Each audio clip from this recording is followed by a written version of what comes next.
오늘의 사연 속 주인공은 김재웅님의 이야기입니다. 저는 서울 강남에 살고 있는 67세 김재욱입니다.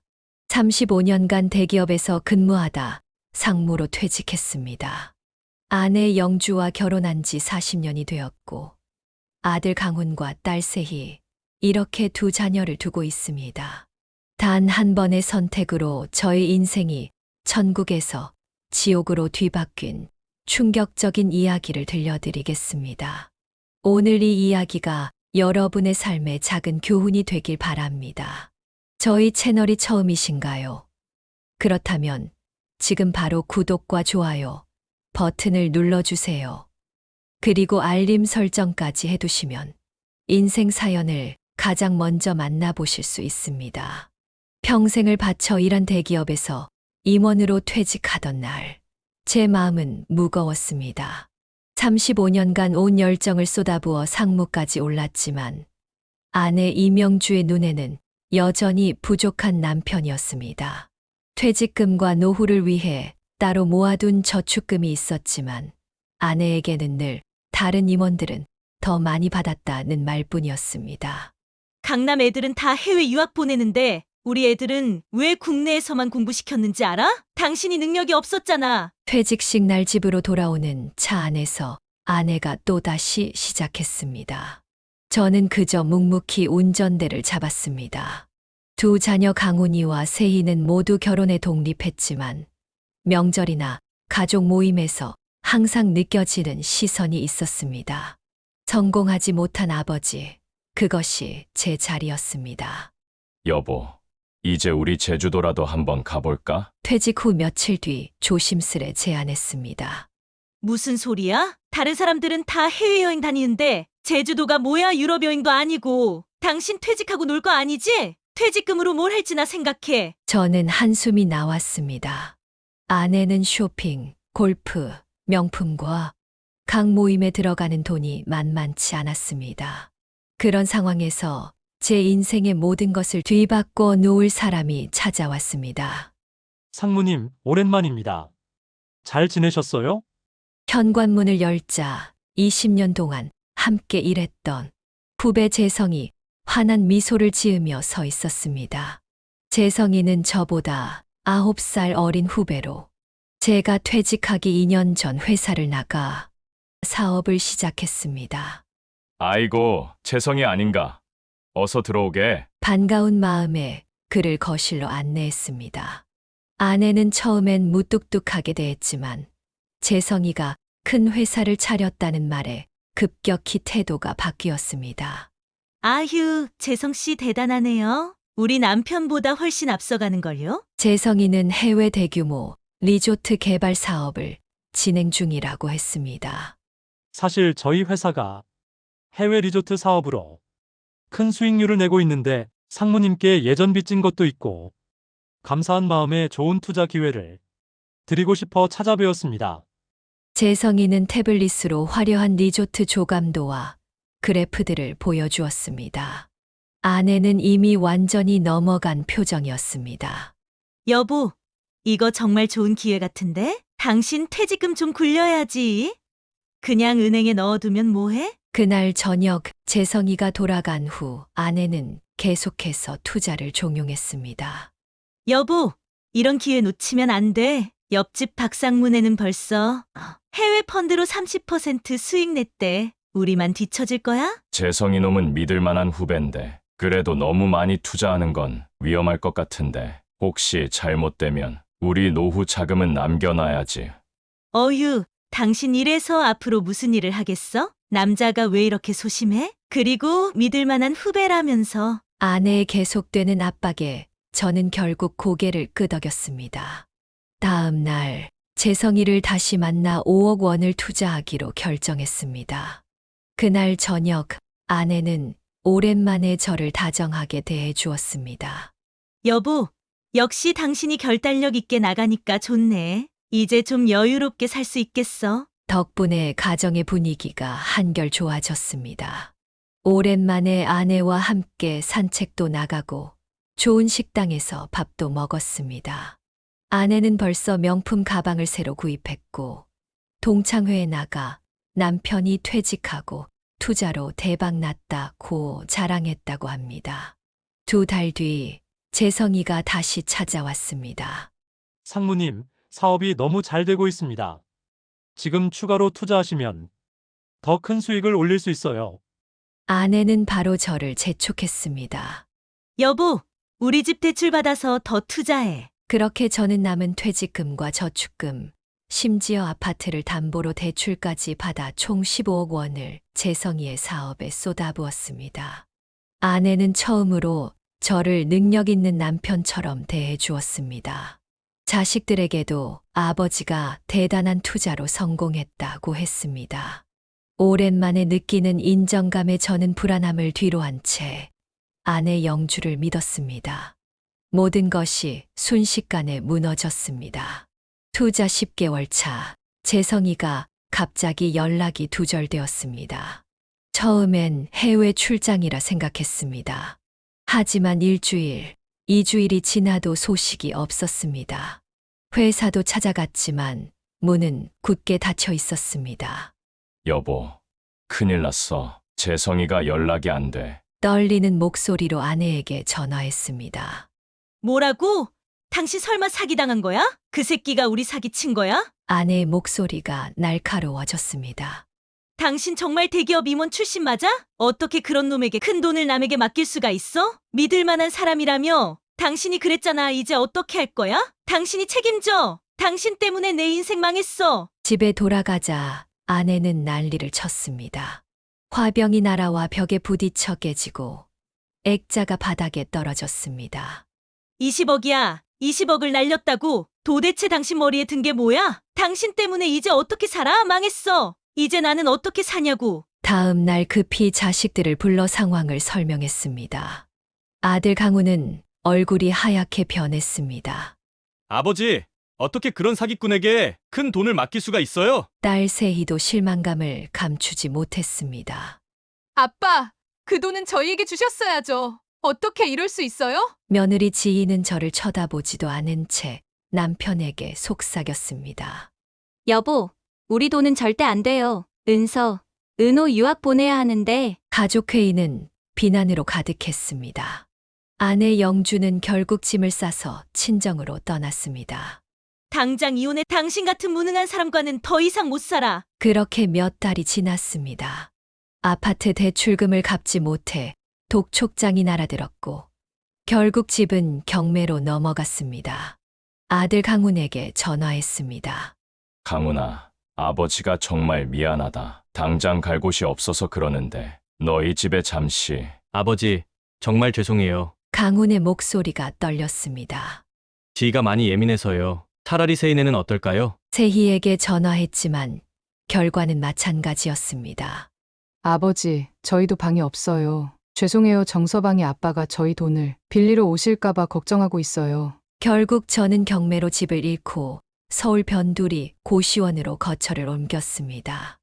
월세 25만 원짜리 단칸방, 창문도 없는 그곳이 제 새로운 보금자리가 되었습니다.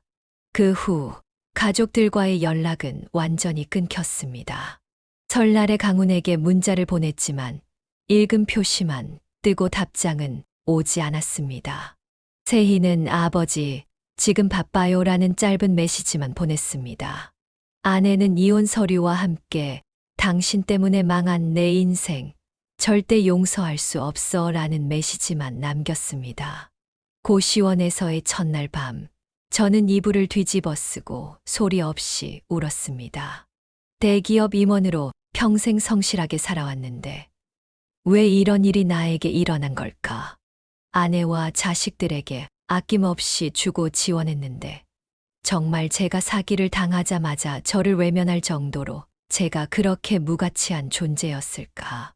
고시원 생활 일주일 차, 옆방에 사는 할머니와 인사를 나누게 되었습니다. 75세 미란 할머니는 저와 비슷한 처지였습니다. 평생 운영하던 큰 식당을 자식에게 물려주었는데 그 뒤로 자식들이 연락을 끊었다고 했습니다. 김 선생님, 세상이 참 그렇더군요. 자식들이 돈 있을 때는 다들 웃으면서 찾아오다가 돈 없으면 모른 척 하더라고요. 제가 식당 운영할 때는 평소 자주 찾아왔는데 이제는 전화도 안 받아요. 미란 할머니의 말에 가슴이 아팠습니다. 저도 비슷한 상황이었으니까요. 저는 근처 아파트 단지에서 경비원으로 일을 시작했습니다. 상무 출신이 경비원이라니 처음에는 자존심이 상했지만 자존심이 문제가 아니었습니다. 새벽 5시부터 오후 2시까지 일하고 오후에는 편의점에서 아르바이트도 했습니다. 2가지 일을 하면서도 고시원비와 생활비를 제외하면 남는 것이 거의 없었습니다. 어느 날 아파트 경비실에 앉아 있는데 익숙한 차가 들어오는 것을 보았습니다. 강훈이의 차였습니다. 알고 보니 강훈이 친구가 이 아파트에 살고 있었습니다. 강훈은 저를 발견하고 놀란 표정을 지었습니다. 아버지 여기서 무슨 일을? 강훈은 어색하게 웃으며 말했습니다. 훈아, 아버지 여기서 경비하고 있어. 아버지, 저기 죄송한데 친구가 기다리고 있어서. 강훈은 황급히 자리를 피했습니다. 그날 저녁 강훈에게서 문자가 왔습니다. 아버지, 제가 다음 주에 용돈 조금 드릴게요. 그런데 부탁이 있어요. 다음엔 아파트에서 아는 척 안 해주셨으면 좋겠어요. 문자를 읽는 순간 가슴이 철렁 내려앉았습니다. 내 아들이 내가 부끄럽다고 눈물이 나왔습니다. 다음 날 미란 할머니가 갑자기 아파서 쓰러졌습니다. 할머니를 업고 병원으로 뛰어갔습니다. 다행히 큰 병은 아니었지만 약을 꾸준히 먹어야 한다고 했습니다. 할머니의 주머니에는 1,000원짜리 지폐 몇 장밖에 없었습니다. 할머니, 병원비는 걱정 마세요. 아이고, 김 선생님, 어떻게 이런 은혜를. 아니에요. 얼른 나으세요. 그 말에 할머니의 눈에 눈물이 고였습니다. 저도 가슴이 뭉클했습니다. 그동안 가족이라고 생각했던 사람들은 모두 저를 버렸는데 이제 낯선 할머니와 서로 의지하며 가족이 되어 있었습니다. 그날부터 저는 미란 할머니와 도시락을 나눠 먹기 시작했습니다. 적은 돈이지만 함께 나누니 마음은 더 따뜻했습니다. 고시원 건물주 장기철 씨도 우리의 모습을 보고 월세를 조금 깎아주었습니다. 김 선생, 요즘 세상에 이런 분이 어디 있어요? 미란 할머니 잘 챙겨주셔서 고마워요. 그런데 정말 대기업 상무셨다면서요? 세상이 참 알 수가 없어요. 기철 씨의 말에 쓴웃음이 나왔습니다. 그렇습니다. 세상이 참 아이러니했습니다. 임원 시절에는 주변에 아부하는 사람들로 둘러싸여 있었는데 정작 진심으로 저를 대하는 사람들은 이런 초라한 고시원에서 만났습니다. 고시원 생활 10개월 차, 저는 이제 새로운 일상에 적응해 가고 있었습니다. 미란 할머니와는 더욱 가까워졌고 기철 씨는 가끔 저를 불러 소주 한 잔 기울이며 인생 이야기를 나눴습니다. 명절이 다가왔지만 가족들에게서는 연락이 없었습니다. 저는 더 이상 기대하지 않기로 했습니다. 대신 미란 할머니와 함께 작은 명절 음식을 나눠 먹었습니다. 기철 씨가 가져온 감자전과 소주로 소박한 명절을 보냈습니다. 한편으로는 위로가 되었습니다. 혼자가 아니었으니까요. 그러던 어느 날 세희가 찾아왔습니다.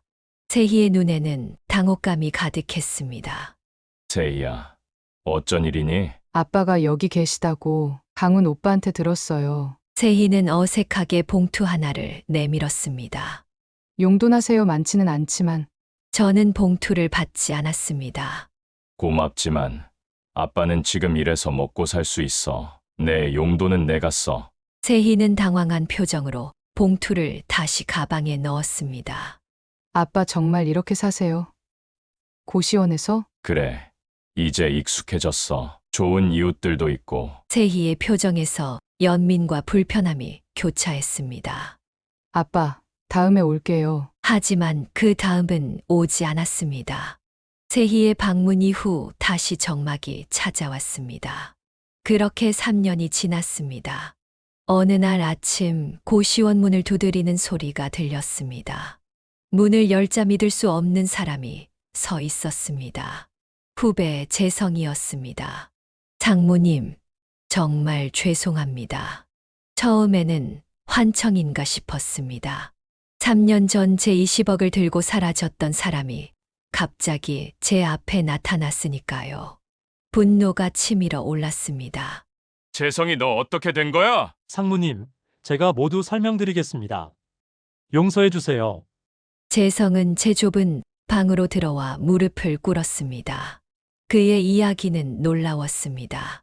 처음에는 정말 베트남에 리조트 사업을 추진했지만 현지 파트너의 배신으로 모든 투자금을 잃었다고 했습니다.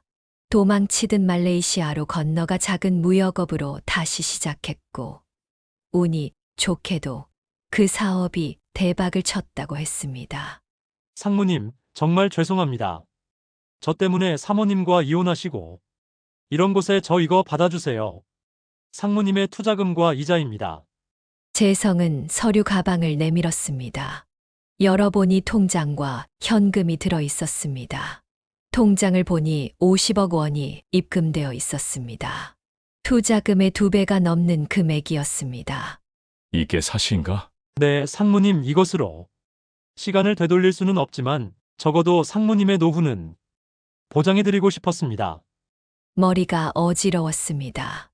이것이 꿈인지 현실인지 구분이 되지 않았습니다. 3년 동안 최악의 상황에서 살아온 제게 갑자기 50억이. 재성아, 너무 다행이다. 너무 잘 됐어.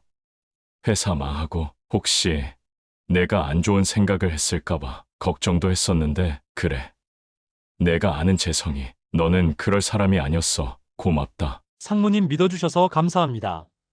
처음에는 모든 것을 잃고 도망쳤습니다. 상무님을 뵐 면목이 없었습니다. 그런데 말레이시아에서 성공하고 나서도 상무님을 찾는데 시간이 걸렸습니다. 늦어서 죄송합니다. 그날 저녁 저는 미란 할머니와 기철 씨에게 이 믿기 힘든 이야기를 전했습니다. 김 선생님, 정말 축하드려요. 할머니의 말에 저는 고개를 저었습니다. 할머니와 기철 씨에게 보답하고 싶습니다. 그들은 처음에는 거절했지만 제 진심을 알고 결국 받아들였습니다. 미란 할머니는 쾌적한 노인 요양 시설로 옮겼고 기철 씨는 오랫동안 꿈꿔왔던 작은 식당을 열 수 있게 되었습니다. 저는 강남에 새 아파트를 구입했습니다.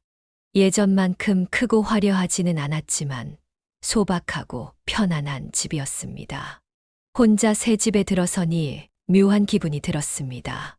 3년 전 저는 모든 것을 잃고 혼자가 되었습니다.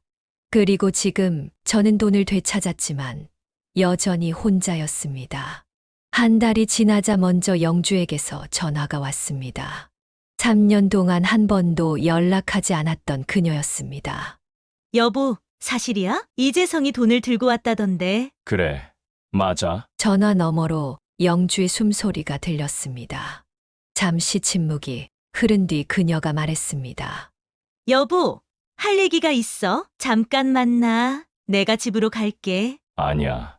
내일 오후 2시에 강남역 근처 카페에서 봐. 저는 잠시 생각했습니다. 3년 동안 한 번도 연락하지 않던 사람이 돈이 생겼다는 소식에 갑자기 연락해온 것이 불쾌했지만 한편으로는 그녀를 직접 만나고 싶기도 했습니다. 다음 날 영주는 화려하게 차려입고 나타났습니다. 명품 가방과 액세서리, 그리고 새로운 헤어스타일까지. 그녀는 여전히 아름다웠습니다. 여보, 잘 지냈어? 그녀가 미소를 지으며 물었습니다.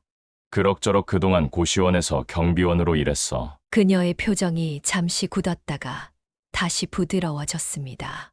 그동안 정말 힘들었겠네. 나도 많이 힘들었어. 당신 생각도 많이 했고. 갑자기 연락 한 번 안 했으면서? 영주는 잠시 말문이 막힌 듯 했습니다. 그게 너무 화가 나서 하지만 시간이 지나면서 당신이 정말 소중한 사람이라는 걸 깨달았어. 돈이 다시 생겼다는 소식을 듣기 전까지는 아니었고? 그녀는 고개를 숙였습니다. 여보, 너무 화가 나서 연락을 안 했어. 하지만 정말 당신이 그리웠어. 그리고 이제 우리 다시 시작할 수 있잖아, 예전처럼. 저는 냉정하게 대답했습니다. 영주야, 우린 이미 이혼했어. 미안해. 화 풀어, 재욱 씨. 당신 나 없이 살 수 있어? 3년 동안 너 없이 잘 살았어. 그녀는 제 손을 잡으며 말했습니다. 여보, 내가 잘못했어. 용서해줘. 우리 다시 시작하자. 저는 아무 말도 하지 않고 그녀를 바라봤습니다. 3년 전 이혼 서류를 보내며 당신 때문에 망한 내 인생이라고 비난하던 그 사람이 지금 눈앞에서 다시 시작하자고 말하고 있었습니다. 영주야, 조심히 가. 짧게 말하곤 저는 자리를 떴습니다. 그 다음으로 아들 강훈이 연락해 왔습니다. 그는 직접 집으로 찾아왔습니다. 아버지 정말 오랜만이에요. 강훈의 얼굴에는 어색한 미소가 떠올랐습니다. 그래, 오랜만이구나. 거실에 앉은 강훈은 주변을 둘러보며 감탄했습니다. 집이 정말 좋네요. 역시 아버지다워요. 어쩐 일이니? 강훈은 잠시 머뭇거리다가 말했습니다. 아버지, 그동안 죄송했어요. 저는 그의 말을 자르고 물었습니다. 내가 다시 돈을 찾았다는 소식을 언제 들었니? 강훈의 얼굴이 붉어졌습니다. 그게 일주일 전쯤이요. 회사 선배가 이재성 씨를 만났대요. 그래서 솔직하구나. 그래서 찾아온 거니? 아니에요. 아버지 정말 미안해서 온 거예요. 돈 때문이 아니라. 강훈은 고개를 푹 숙였습니다. 정말 죄송합니다. 제가 이기적이었어요. 그날 저녁 세희도 아이들을 데리고 찾아왔습니다. 그녀의 변명도 비슷했습니다. 아빠, 정말 죄송해요. 제가 바빠서 연락을 못 드렸어요. 지희는 예전과 달리 매우 공손하게 행동했습니다. 아빠, 저희 집으로 오세요.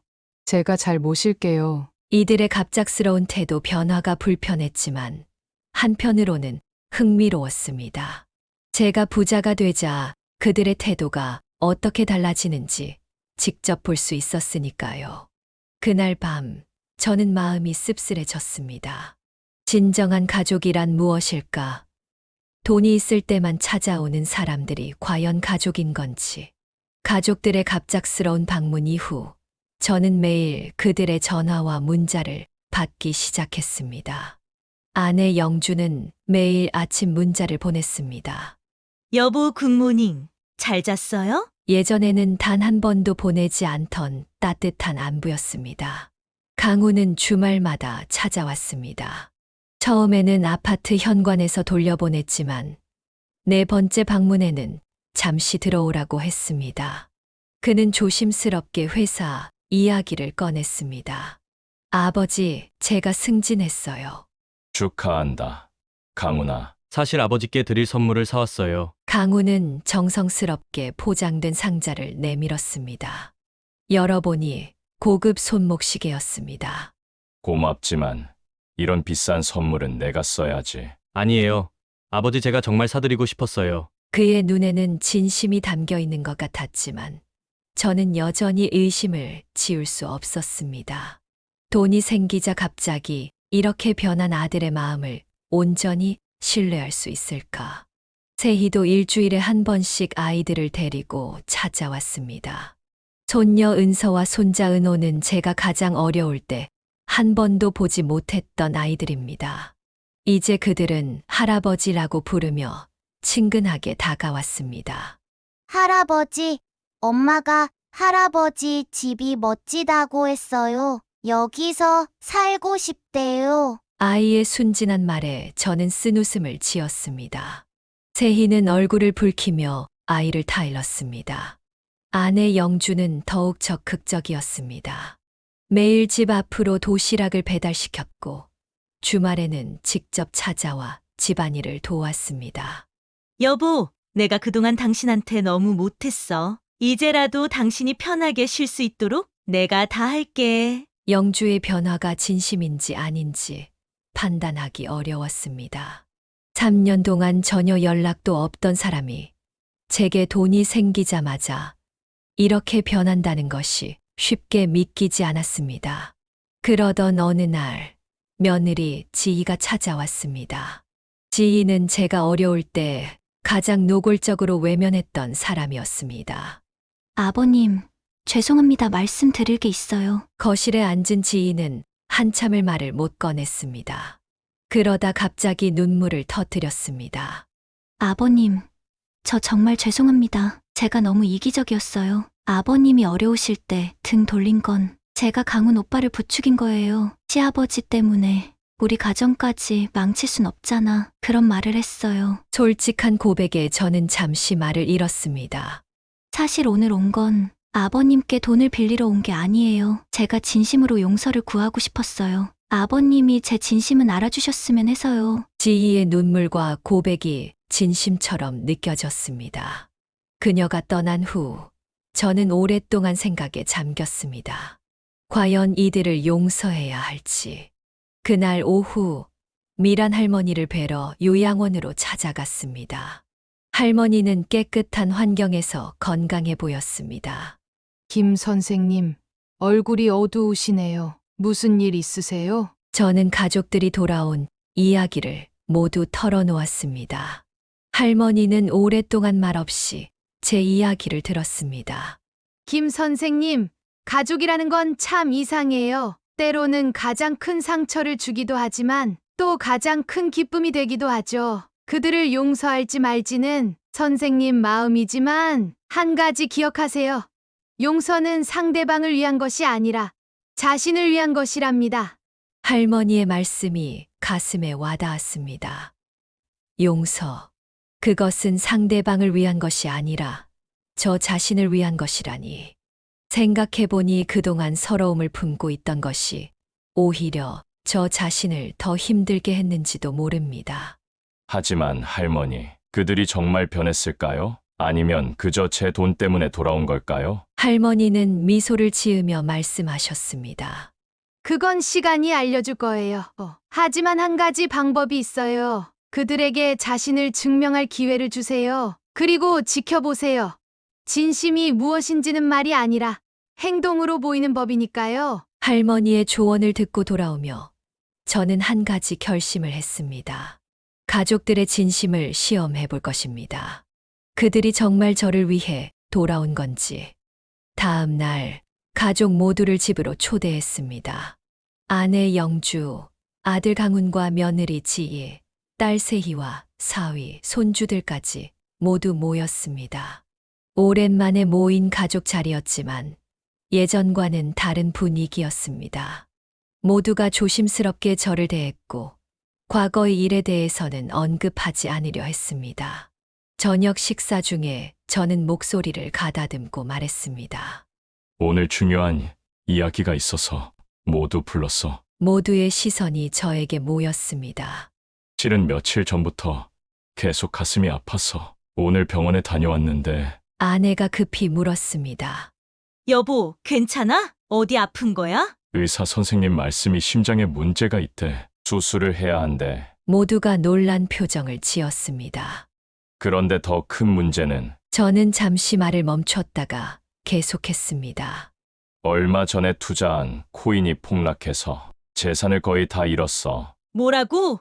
당신 제정신이야? 그 큰 돈을 한꺼번에 코인을 했다고? 심장이 아니라 머리가 아픈 거 아니야? 영주가 소리쳤습니다.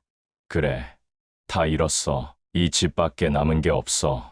식탁에 무거운 침묵이 내려앉았습니다. 모두의 표정이 굳어졌습니다.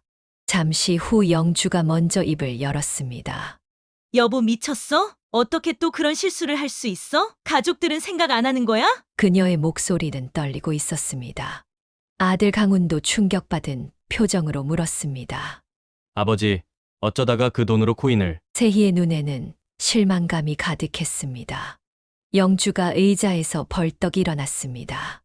난 이제 더 이상 못 견디겠어. 다 늙어서 병수발 같은 건 못해. 한 번도 아니고 2번씩이나 당신 때문에 내 인생이 이 꼴인 거야. 내 인생은 망했어. 어머니, 강훈이 말했지만 영주는 들은 채도 하지 않고 가방을 집어들었습니다.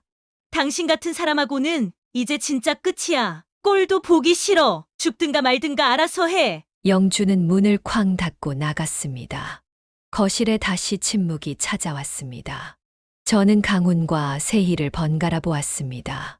그들은 서로 눈빛을 교환하더니 불편한 기색이 역력했습니다. 아버지, 강훈이 조심스럽게 말을 꺼냈습니다. 저희도 솔직히 좀 충격이에요. 병원에서는 뭐래요? 수술하면 괜찮대요? 수술비는 얼마예요? 아직 모르겠어. 이 집을 팔아야 할 것 같아. 그럼 아버지는 어디서 사실 건데요? 세희가 물었습니다. 작은 집으로 가야겠지. 다른 방법이 없어. 강훈과 세희는 당혹스러운 표정을 지었습니다. 며느리 지희는 조용히 남편의 팔을 잡았습니다. 여보, 우리 가야 할 것 같아요. 지금 어머님도 가셨으니. 강훈은 망설이다가 일어났습니다. 아버지, 죄송한데 저희도 이만 가봐야 할 것 같아요. 이 일은 좀 더 생각해 볼게요. 세희도 따라 일어났습니다. 네. 아버지, 저희도 각자 생각할 시간이 필요할 것 같아요. 저는 아무 말도 하지 않고 그들을 바라보았습니다. 그들의 눈에서 3년 전과 똑같은 표정이 보였습니다. 괜찮아. 이해해. 너희들도 각자 가정이 있으니까. 그렇게 그들은 모두 떠났습니다. 제가 돈을 잃었다는 소식에 3년 전처럼 모두 등을 돌렸습니다. 역시 그들은 돈 때문에 돌아왔을 뿐이었습니다. 그들이 떠난 후 조용한 거실에 혼자 앉아 깊은 숨을 내쉬었습니다. 그리고 가슴 한켠이 텅 빈 느낌이었습니다. 전화기를 들어 미란 할머니에게 전화를 걸었습니다. 할머니, 이제 다 끝났어요. 모두 떠나갔어요. 전화기 너머로 할머니의 놀란 숨소리가 들렸습니다. 역시 그들은 돈 때문에 돌아왔을 뿐이었어요. 돈이 없어지자마자 또다시 등을 돌리더군요. 잠시 침묵이 흐른 후 할머니가 말씀하셨습니다. 그래도 김 선생님, 너무 마음 아프진 마세요.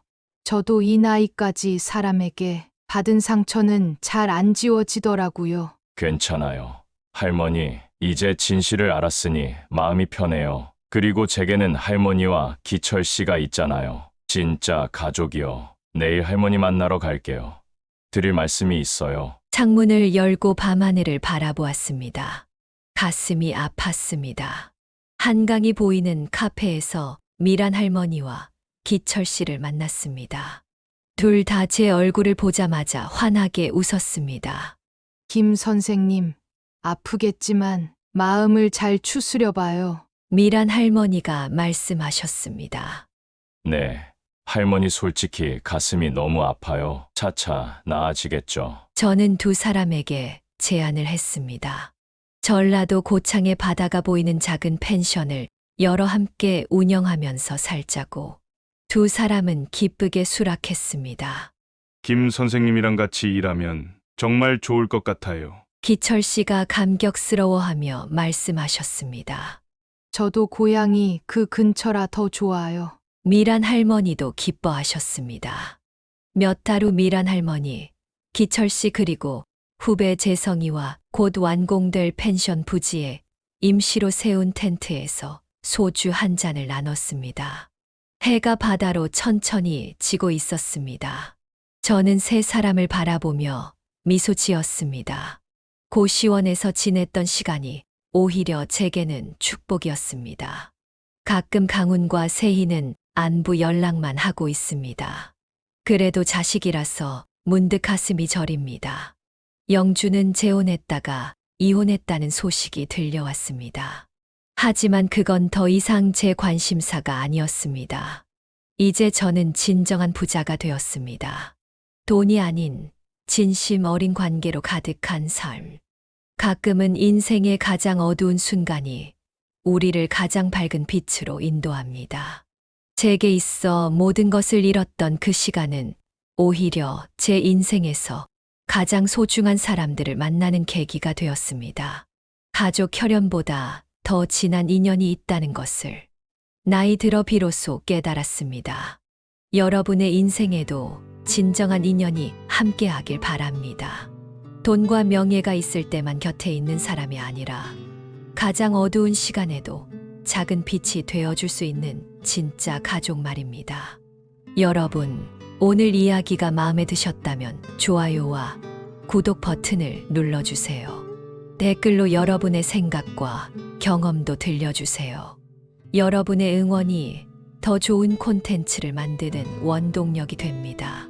다음 사연으로 찾아뵙겠습니다. 감사합니다.